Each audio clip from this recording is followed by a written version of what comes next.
Hey, what's going on, you guys? Today we're going to go over a few tips to help you climb in Valorant Ranked. This video will mostly be geared towards middle to lower ranked players, but even higher ranked players can benefit from it as well. Let's get right into it. First tip will have to do with something before you even queue up. That is to make sure your video settings are giving you an advantage with your equipment. Unfortunately, not everyone can afford the best computer equipment, but if you have your settings optimized, you can still compete at a high level. Let's first find out what your refresh rate on your monitor is. You can quickly find this by right-clicking on your desktop, going to screen resolution, then going to the advanced tab and clicking monitor. If you haven't already, make sure the refresh rate is set to the highest that your monitor will allow. Refresh rate is pretty much the maximum amount of frames your monitor will let you see. So being at that number at all times for an FPS game is really important. High refresh rate doesn't make you a better gamer, but it makes it easier to be a better gamer. I would say so, yeah. Anyways, you want to mess around with your in-game settings to have at least 20 or more FPS higher than your refresh rate on average, if possible.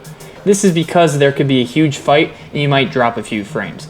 In this way, you'll always have the smoothest gameplay. If you want to see more details on going through video options, check out the video in the description, but basically turning everything on low and going with whatever resolution is comfortable for you is the way to play. If you have a good computer, consider making shadows a higher quality. This will let you see enemies hiding close behind walls in some cases a lot easier. And if your PC can handle it, anti-aliasing couldn't hurt. Next tip will have to do with how you move around the map. Thankfully, Valorant has a sound distance indicator for how far your footsteps travel.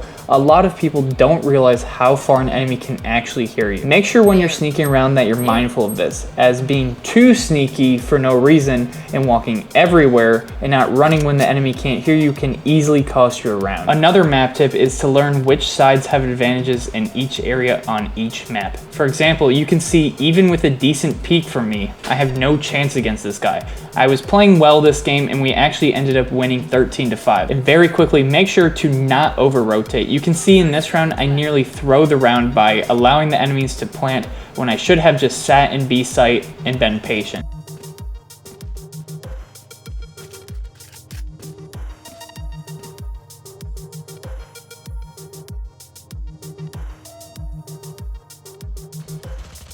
Ten seconds left.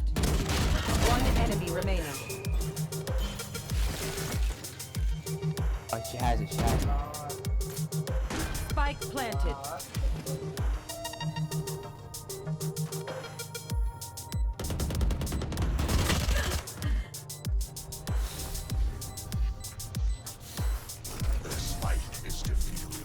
Moving on, let's talk about something super important in Valorant, and this is crosshair placement. This one is pretty simple. If you aren't holding an op shotgun, or you know they're low, you always have to be aiming near or at head level. This is something that gets easier the longer you play, but by aiming at the head, you reduce the time it takes you to react and then aim at the head. A lot of guns, such as the Phantom and Vandal, are one-shots in the head. If two people both have Vandals, the person who isn't aiming at the head to begin with will lose every time.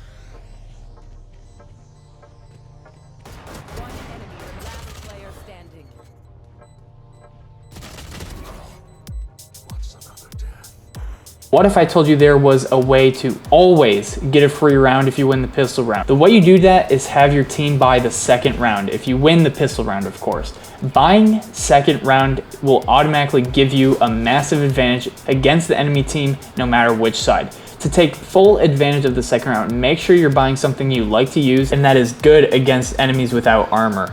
Maybe you're gonna buy an SMG, but personally, I like the Marshall because if they don't have armor, it's an instant one shot to the chest. I've been in plenty of games where my team only buys a Ghost and armor after we win pistol round. Then we end up losing the round because I'm the only one who spent a majority of their income on something that's good against armorless opponents. If you were to win both pistol rounds, that should be at least 2 free rounds for the entire game. The argument against this is that if you save round 2 after you win pistol round, you'll be able to full buy round 3. But what's more important, losing a round so you can buy next or taking advantage of the pistol round win? One enemy remaining. Life. While we're talking about economy, let's talk about something unique in Valorant, which is investing. In CSGO, you lose all your equipment upon dying, which includes grenades, but in Valorant, you are able to keep your abilities that are unused even after dying.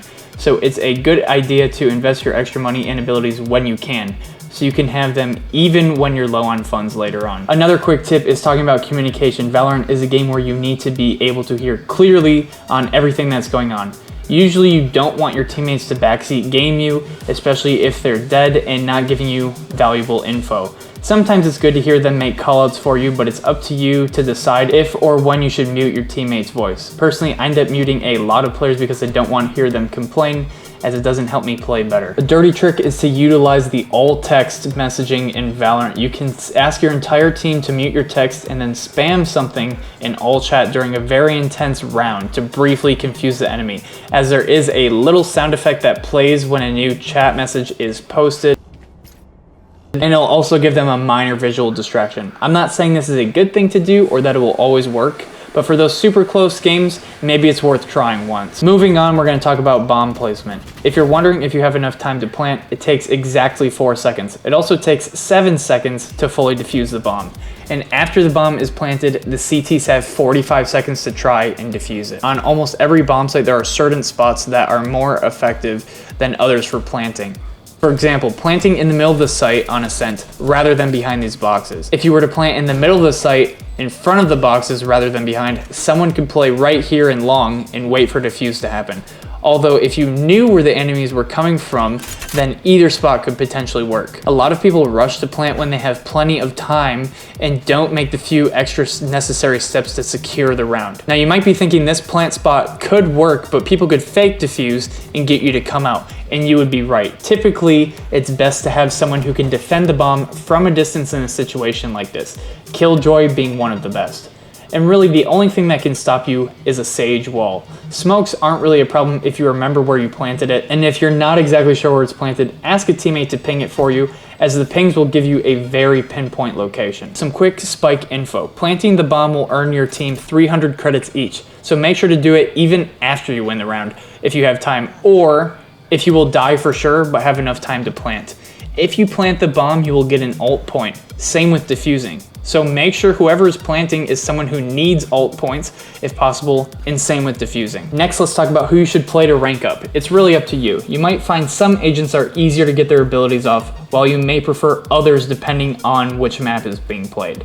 In any case, I recommend getting it with at least 2 different agents while being familiar with the rest. You can always quickly load up the practice area and test out all the abilities. When picking agents to play, make sure they suit your playstyle in some way. Don't force yourself to play characters like Sova or Cypher if you don't enjoy using older gear. And another little tip is to try and stay away from Jett unless you're really comfortable with her, as she seems like the glass cannon of the game. Personally, I really like playing Raze. Being a Counter-Strike player, I really enjoy using her grenade, and I like how her ult comes up quickly. I can also send the Boombot to scout for vision when I need it, and also pick up a kill during a chaotic fight with it. On the other hand, I really like playing Viper when playing Ascent. I can set up a push on bomb site A very easily and hold B comfortably. Another quick tip is to never use the surrender option in Valorant. Even if you will lose the match for sure, surrendering tells Valorant that you lost all the other rounds after you clicked surrender. And one of the biggest determinators on ELO in Valorant is rounds won versus rounds lost. If you don't have an emergency or you don't have to leave the game, consider sticking through it,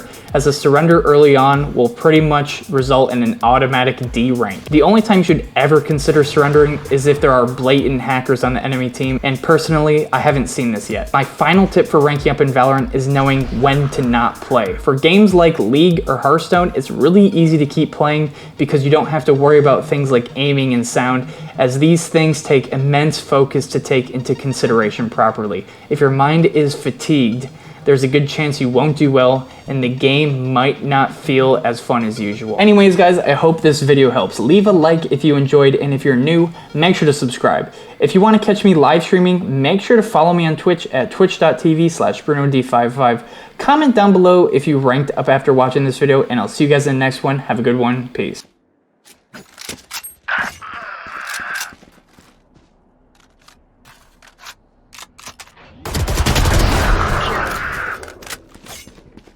Spike planted.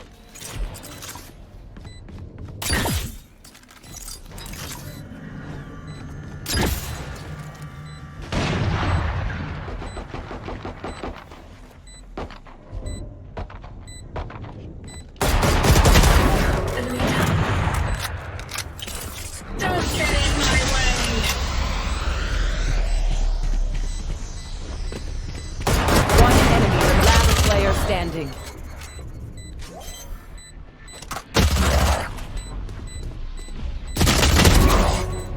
What's another death?